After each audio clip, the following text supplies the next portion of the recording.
Hey boo, what's going on? Nah, I'm on break right now. I just gotta head away to the park. Cause the office is crazy hectic right now. Yeah, it turns out Ethan, the dumbass, he's been dealing drugs out of the office for the past 2 years. Yeah, now he's in a lot of hot water with the feds. I know, right? Yeah. So like, turns out, he's been having dealers come to his office and pick up his stash for the past like 2 years. Yeah, they've been dressed up as suits so they won't be suspicious, and like but some wore hoodies and other stuff too, so yeah. It's crazy, right? I know.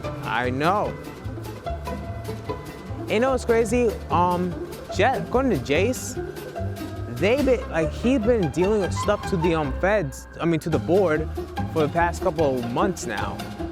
Yeah, but like, listen, I don't trust her because she's been sleeping with him for like the same amount of time too, like for like 5 months. And what she told you? She told you she's been sleeping with him for the past 7 months?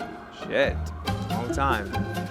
So anyway, yeah, not crazy. Like, yeah, it's really crazy right now. But listen, I don't know how she can deal with that coffee breath and those fucked up teeth. Like, have you seen them? Like, me talking to you, you can smell that shit so strong. So yeah, anyway, I gotta head back, so talk to you later. All right, bye.